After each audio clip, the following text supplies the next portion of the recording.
Alors aujourd'hui, pour cette 12e vidéo du défi 30 vidéos sur l'hypersensibilité, je souhaite traiter avec vous le problème de l'hyperactivité mentale. Lorsqu'on est une personne hypersensible, il arrive assez fréquemment qu'on se sente envahi par son mental. On se sent complètement submergé et puis on arrive à avoir des pensées obsédantes pour lesquelles il est impossible de s'en décoller tout au long de la journée. Ça peut être très envahissant, ça bouffe énormément d'énergie, ça vous empêche de faire plein d'autres choses à côté et vous avez du mal à trouver une certaine quiétude.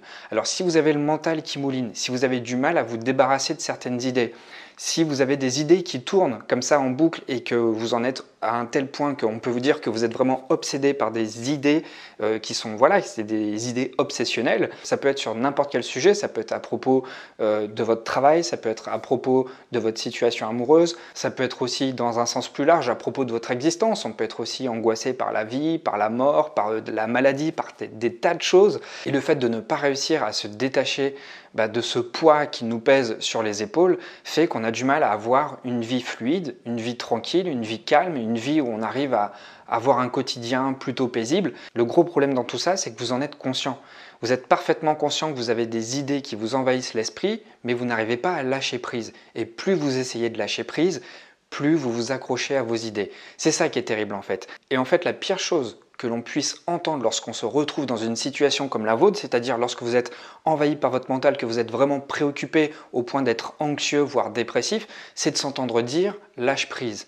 Mais lâche prise, ce n'est pas une décision du mental. On ne choisit pas comme ça dans sa tête de lâcher des idées, de lâcher des émotions, de lâcher des prises de tête. C'est une mobilisation entière du corps qui va vous aider justement à lâcher prise. Mais si vous prenez uniquement la décision intellectuelle de lâcher prise, il ne va rien se passer d'autre. Vous faites juste un constat intellectuel. Ok, ça va pas, ok, il faut que ça change. Mais qu'est-ce qui se passe après?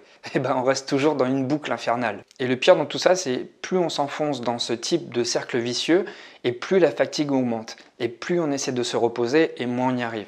Donc là, ce que je vais vous proposer, c'est 5 conseils. Alors bien entendu, il n'y a rien de magique, mais ces 5 conseils, si vous les pratiquez dans la durée et régulièrement, ça va grandement vous aider à retrouver un équilibre. Donc prenez vraiment conscience qu'on ne peut pas changer d'un état à l'autre comme ça en 5 minutes. Ceux qui vous le disent, je pense que c'est plutôt fallacieux.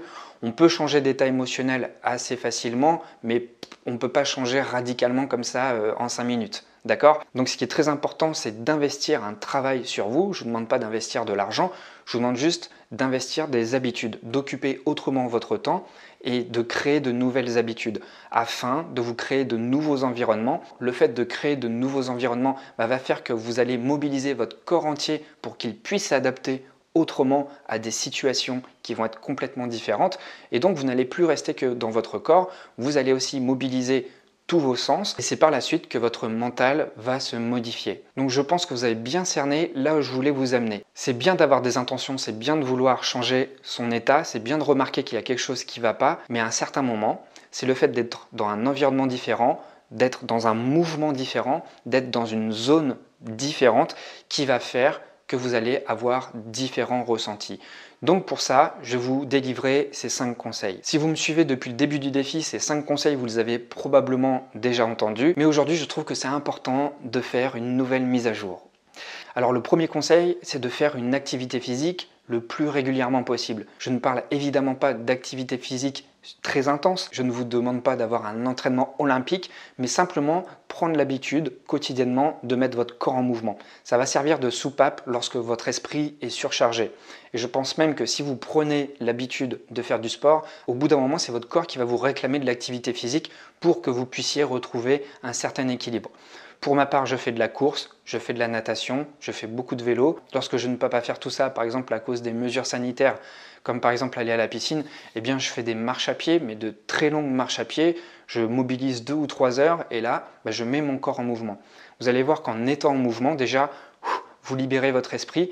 L'activité mentale, en tout cas, diminue. Et même si votre esprit n'arrive pas totalement à lâcher prise pendant que vous marchez ou même pendant que vous faites un sport plus intense, vous arrivez malgré tout à diminuer l'activité mentale et vos ressentis physiques vont vous apporter un certain confort. Par conséquent, vous allez vous sentir mieux au niveau du mental. Le second conseil, c'est de miser plus sur vos relations sociales. Je pense que vous allez vous retrouver dans cette description. Lorsqu'on est une personne hypersensible, on est d'un naturel empathique. On est ouvert à la relation.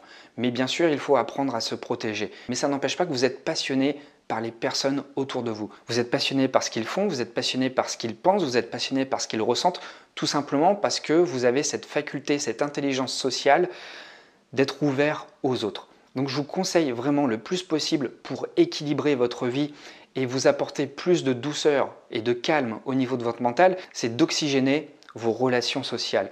Est-ce que vous fréquentez toujours le même type de personnes? Est-ce que ça vaudrait pas le coup pour une fois de prendre des nouvelles d'anciens amis que vous n'avez pas vus depuis très longtemps pour prendre des nouvelles et puis échanger sur vos parcours depuis que vous ne vous êtes pas vus?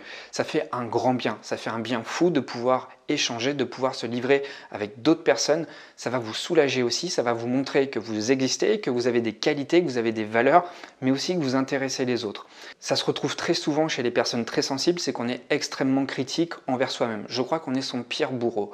Donc le fait d'avoir des personnes qui vous renvoient une image autre que celle que vous vous renvoyez, ça va aussi vous faire du bien, ça va peut-être baisser votre niveau d'exigence par rapport à vous-même, ça va vous montrer aussi que vous avez des qualités et que ça ne vaut pas toujours la peine de vous torturer le mental parce que vous êtes une personne comme une autre, certes plus exigeante, donc vous devez aussi être beaucoup plus bienveillante envers vous-même. Le troisième conseil que j'ai à vous donner et que j'ai déjà donné dans d'autres vidéos, c'est de soigner votre alimentation. Ici dans cette vidéo, je ne vais pas vous dire quoi manger, ça serait complètement inapproprié. Malgré tout, faites en sorte d'avoir des repas équilibrés, pas trop lourd et de surtout manger aux heures de repas. Le grignotage consomme énormément d'énergie. Lorsque vous grignotez entre les repas, votre système digestif se met en marche de la même manière que si vous preniez un repas complet. Je pense que vous savez ce que ça fait lorsqu'on est en phase de digestion. On est beaucoup plus fatigué, on est peut-être beaucoup plus irritable, on est beaucoup moins vif et donc lorsque vous grignotez, vous pouvez reproduire ces mêmes effets. Donc vous pouvez devenir beaucoup plus fatigué mentalement, beaucoup plus irritable et vous pouvez avoir cette lourdeur mentale qui vous empêche d'avoir un quotidien fluide. Vraiment, soignez votre assiette, mangez uniquement aux heures de repas. Donc si vous aviez cette mauvaise habitude jusqu'à maintenant, faites cette expérience, ne serait-ce que pendant une semaine. Pendant une semaine, vous ne grignotez pas, mis à part peut-être un fruit à 4 heures, et le reste du temps, vous mangez aux heures de repas. Vous allez voir, vous allez avoir un regain d'énergie, et votre mental va se sentir beaucoup plus léger. Le quatrième conseil, et ça j'en parle dans presque toutes les vidéos, c'est la cohérence cardiaque. Et oui, c'est très important et c'est pour ça que je le souligne aussi souvent. La cohérence cardiaque, c'est le fait de réguler son souffle et donc d'avoir un souffle, une inspiration régulière et une expiration régulière. Juste le faire sur des périodes de 5 minutes va grandement vous aider. 5 minutes, peut-être le matin au lever, 5 minutes avant un repas et 5 minutes avant le coucher, eh bien vous allez voir que votre activité mentale va diminuer. Pour ça, je cite toujours la même application parce qu'elle est hyper simple, elle est gratuite, elle est sur Android, peut-être sur iPhone. Elle s'appelle Brace. Et donc sur cette application, vous réglez tout sur 5, 5, 5. Vous allez avoir une courbe d'inspiration et d'expiration très régulière. Le fait d'avoir une respiration régulière va oxygéner votre cerveau. Bien souvent, lorsqu'on mentalise beaucoup, eh bien, c'est que le cerveau manque d'oxygène aussi. Donc faites bien cet exercice. Juste 5 minutes. 5 minutes dans une journée, c'est pas grand chose. Et surtout, ne faites rien d'autre à côté. Ne le faites pas en marchant, ne le faites pas en conduisant. Juste faites-le assis dans un endroit où vous êtes au calme. Et ça va vous permettre vraiment, mais vraiment, de réduire votre activité mentale. Et puis le cinquième conseil, et là c'est plus un conseil de naturopathie, puisque j'ai suivi une formation en naturopathie, c'est l'utilisation de la gémothérapie. La gémothérapie aide vraiment à réguler les états émotionnels. Pour ma part, ça m'aide d'une grande aide. Et notamment lorsque je me sens HS et que j'ai des grosses périodes de travail et que j'arrive pas vraiment à remonter la pente, je sais que le bourgeon de chêne m'aide vraiment à avoir un regain d'énergie, non seulement physique, mais aussi mental. Au niveau du mental, on se sent beaucoup plus fort, beaucoup plus conscient, beaucoup plus énergique, beaucoup plus vif aussi mentalement. Ça compte beaucoup. Mais le bourgeon que je souhaite vous partager aujourd'hui, c'est pas le bourgeon de chêne, c'est le bourgeon de figuier. Son nom latin, c'est Ficus, je sais plus comment, mais il a vraiment un effet propre à l'atténuation du mental. Donc pour tout ce qui est angoisse, dépression, mental agité, problème de sommeil, le bourgeon de figuier va vraiment vous aider à avoir une activité mentale beaucoup plus calme et aussi avoir une meilleure digestion. Donc si vous voulez, je vous mets un lien dans la description. Moi, le bourgeon de figuier que je le prends chez Herbiolis. Alors je ne suis pas du tout sponsorisé par ce laboratoire, néanmoins c'est une ressource qui est intéressante, donc si je peux le partager avec vous, je le fais. Et puis je vous donne un dernier conseil qui n'était pas inclus dans la liste, mais que je trouve plutôt important, c'est de choisir des activités qui vous font plaisir. Vraiment choisir des activités qui vous font plaisir, ça va vous aider à sortir de votre cercle vicieux de la rumination. Très souvent, lorsqu'on est dans la rumination, on s'enferme dans des impératifs. On doit faire ci, on doit faire ça, j'ai pas bien fait ci, je dois recommencer, je dois faire ça, j'ai pas encore le temps, je me sens pas assez bon, comment je vais faire? Si vous faites une rupture de pattern, d'accord? Si vous vous sortez de ce schéma mental-là, eh bien c'est intéressant de choisir des activités qui vous font du bien. Il ne faut pas oublier la notion de plaisir, d'hédonisme. C'est aussi là qu'on trouve les sources de la motivation. C'est aussi là qu'on trouve la paix en soi, parce qu'on se fout la paix. Il y a un moment, c'est bien d'être exigeant avec soi, mais pour être exigeant avec soi, il faut aussi apprendre à se faire plaisir. Si on est trop exigeant avec soi tout le temps, sur du long terme, on n'a plus de ressources, on n'a plus d'énergie à se donner. C'est comme si quelqu'un nous demandait tout le temps quelque chose. À force de donner, au bout d'un moment, on n'a plus envie de donner. Eh bien, même pour soi-même, c'est pareil. Donc, il y a un moment, il faut savoir se prendre en charge. Et savoir se prendre en charge, ça ne se détermine pas uniquement par des obligations.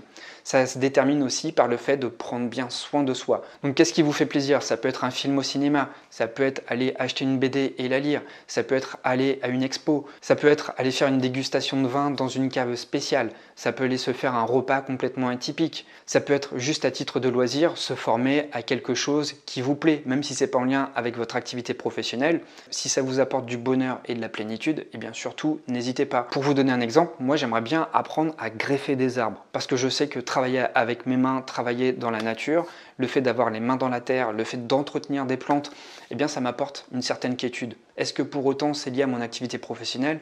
Pas du tout. Pourtant j'y investis du temps parce que je sais que ça me nourrit, je sais que ça me fait du bien, et à partir du moment où je me fais du bien, eh bien je peux réclamer à nouveau des choses de moi. Voilà, c'était tout pour cette vidéo aujourd'hui. Donc appliquez à votre manière ces 5 conseils. L'essentiel est vraiment s'écouter, prendre soin de soi, pas être trop exigeant. C'est bien de l'être par moment, mais sur du long terme, il faut aussi apprendre à équilibrer, à compenser et puis être bienveillant envers soi. Si vous n'avez toujours pas fait le test de l'hypersensibilité, vous pouvez le faire. C'est le premier lien dans la description de la vidéo. Je vous enverrai un mail immédiatement après pour que vous puissiez vous situer par rapport à la moyenne de la population. Si vous n'êtes toujours pas abonné, vous pouvez le faire. Il va encore y avoir une quinzaine de vidéos qui va suivre sur l'hypersensibilité. Et puis si vous voulez me partager votre situation, n'hésitez pas, les commentaires sont faits pour ça. Je vous remercie beaucoup d'avoir suivi cette vidéo. Je vous souhaite une bonne journée et je vous dis à très vite. Prenez soin de vous.